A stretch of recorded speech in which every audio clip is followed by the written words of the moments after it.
वो कहते हैं ना कि राजनीति में कुछ भी बेवजह नहीं होता। राजनीतिक दलों की गतिविधियों के पीछे मोटे तौर पर सिर्फ एक ही कारण होता है, और वो ये कि चुनाव में जीत हासिल करनी है। इसके लिए सभी राजनीतिक दल अपनी अपनी रणनीतियां बनाते हैं, और अब क्योंकि पंजाब और यूपी समेत कई राज्यों में चुनाव हैं, तो बीजेपी ने अपनी तैयारियां शुरू कर दी हैं। और इन राज्यों में बीजेपी का फोकस इस बार दलितों पर रहने वाला है, ये साफ हो चुका है। लेकिन आखिर ऐसा क्यों है? हरियाणा से सटे पंजाब और यूपी में कितनी है दलित आबादी? दलित वोटर्स को साधने के लिए क्या है बीजेपी का एक्शन प्लान? इस रणनीति के तहत बीजेपी के सफल होने की कितनी संभावनाएं हैं, इस रिपोर्ट में आपको बताऊंगी। नमस्कार, आपके साथ मैं प्रतिमा दत्ता।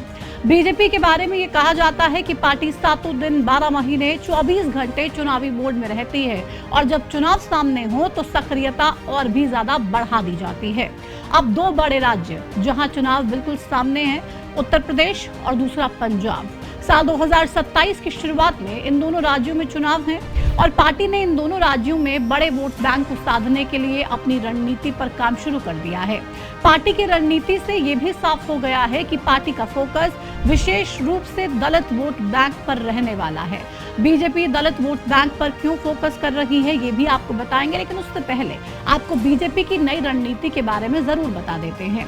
भारतीय जनता पार्टी ने पूरे देश में एक अभूतपूर्व और विशाल समरसता अभियान की शुरुआत की है। ये अभियान संत गुरु रविदास जी महाराज की 650वीं जयंती को लेकर शुरू किया गया है। संत रविदास जी की जन्मस्थली वाराणसी से कार्यक्रमों की शुरुआत की गई। यूं तो पूरे देश में ये कार्यक्रम होंगे, लेकिन विशेष फोकस यूपी और पंजाब पर रहने वाला है। बीजेपी अपने परंपरागत वोट बैंक के साथ नए वोट बैंक पर भी हमेशा से ही फोकस करती रही है। यूपी और पंजाब से पहले हरियाणा में बीजेपी का ये एक्सपेरिमेंट सफल भी रहा। हरियाणा में बीजेपी ने दलित वोट बैंक को साधने के लिए कोशिश की, और प्रदेश में 17 आरक्षित सीटों में से 8 सीटें जीतने का काम भी किया।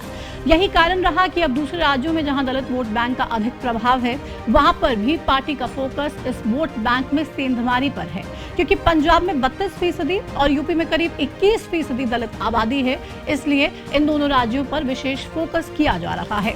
रविदासिया और दलित समाज के बीच अपनी राजनीतिक और सामाजिक पकड़ को मजबूत करने के लिए बीजेपी ने ये महा अभियान शुरू किया है। यह अभियान 29 जुलाई 2026 से शुरू हो चुका है और 20 फरवरी 2027 तक करीब 3 महीने चलने वाला है। इसमें सबसे बड़ा और प्रमुख आकर्षण श्री गुरु रविदास महाराज समरसता यात्रा रहेगी, जो 5 अक्टूबर को पंजाब के जालंधर से रवाना होगी और पूरे 1 महीने में कई राज्यों से गुजरते हुए 5 नवंबर को उत्तर प्रदेश की वाराणसी तक पहुंचेगी। ऐसे में 2027 के यूपी पंजाब विधानसभा चुनाव और उत्तर भारत के सामाजिक और राजनीतिक समीकरणों को साधने के लिए बीजेपी का श्री गुरु रविदास महाराज समरसता संकल्प अभियान बेहद अहम माना जा रहा है। दोनों राज्यों की सियासत के साथ साथ उत्तर भारत की सियासत पर भी इसका गहरा प्रभाव देखने को मिल सकता है। देखना दिलचस्प होगा कि बीजेपी का ये 7 महीने का महा अभियान दलित समाज के दिल में कितनी गहरी छाप छोड़ पाएगा, और खास तौर पर पंजाब की सियासत में बीजेपी को इस अभियान से कितना फायदा मिलने वाला है। फिलहाल इस वीडियो में इतना ही। मुझे दीजिए इजाजत, और चैनल पे जुड़े हैं, इस वीडियो को देखा है तो चैनल को सब्सक्राइब जरूर कीजिए।